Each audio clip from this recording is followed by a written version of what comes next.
All right, it's John Wood here, the founder of Rage Heart, with a video on how to stop overthinking after being cheated on. Now, I'm going to answer this question a couple of different ways. So the first piece of this is it's really about learning to feel, right? So we have thinking and we have feeling. And often when we think, we go around and around and around, and I do it too, right? It can be about anything. But it's like there's this ping pong ball in our head and it just bounces from side to side and up and down and all around. And the more we think, the more we think. And it's almost like we believe that if we think enough, we'll somehow think it all through and then we'll stop thinking. But that's rarely how it works. Sometimes it is. But often thinking is not the answer to overthinking. So for me, I went through a breakup a few years ago. And the thing that I would say saved me, that got me through it, was, you could say nervous system work or somatic therapy. And what this really means is, so somatic is almost, we think about the psyche. Mental health is all about the mind and our stories and beliefs and our past and all the intellectual side of it. Somatic refers to our body. What is our body doing? How is our body responding to these things? Because our body has a response. And I believe, through my experience of all the things I've done, is that the mind often, the mind is a part of the body, but the mind, our thoughts, often reflects what's happening in the body. So if you want to change our thoughts, the most effective way that I've found is by getting into the body, learning to feel what's happening, right? Because the body's not thinking. We might say the head thinks and the body feels. So it's really learning to feel. Okay, and the first technique that I teach people how to do this is, it's really starting to look around wherever you are right now and seeing if it's safe. We call this orienting to the safety in the environment. So just looking around and literally seeing if it's safe. And it might not be, right? Depending on who we're living with. If we've been cheated on, there's a betrayal. And we're probably not going to feel safe in that relationship. So we need to find a place where we feel safe, right? Which can be a room in a house that we can lock the door on. It can be somewhere else away from a partner or a person that we don't trust. Starting to look around and paying attention to our environment. It's also learning to feel the ground. So can you feel the support of the thing that you're on, whether it's a chair, the bed, the ground? Noticing your breath. What's your breath doing right now? This is really the first practice that I give people when they sign up to Rage Heart. And what this does, I haven't seen the science on this. I think it's still too early in the game to have too many studies on this kind of thing. But what this seems to do, when I first started playing with this, it was the sense of, by the way, this is my hand. I got a beanie on my hand because there's these bugs here in Peru that bite.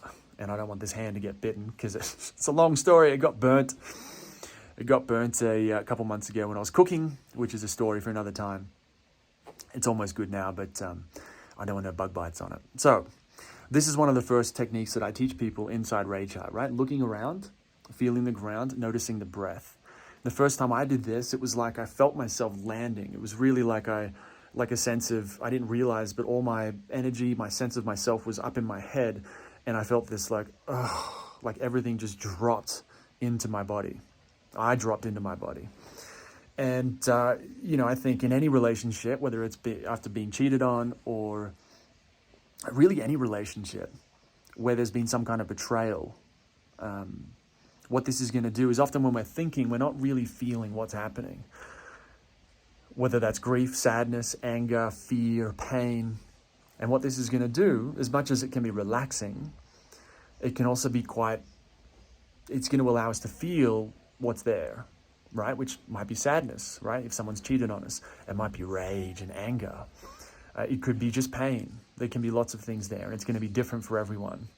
But the trick with stopping overthinking is getting to the emotion, the energy behind those thoughts. And the step towards that is to start to feel the ground, to look around, to notice the breath. As we do that, we're going to start to get access to the emotions where these thoughts are coming from. And as we start to feel what's really happening in the body, right? And this takes time. This is a practice. Might not happen straight away. It can take months to really, really connect in. What this is going to do is going to allow these feelings to process. And whether we need to cry, whether we need to growl and rage, whether we just need to feel and just feel kind of bummed, you know. We might realize that we have to have a conversation. We have to tell our partner what we're really thinking and what we're feeling. And if they're not willing to listen to that, if they're not willing to hear that, maybe it's time to find another relationship.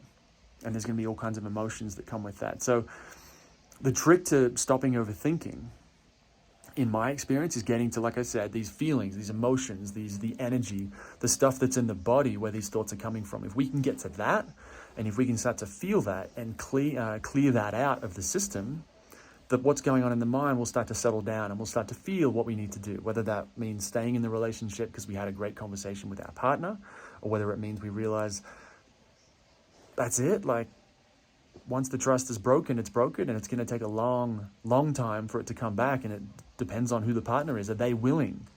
Are they willing to take responsibility, to apologize, to work on the relationship? And if not, and this is the trick, it's the challenge with this overthinking thing is if we're ignoring what we're feeling, if we're ignoring what we might actually need to do, we're probably not going to stop overthinking.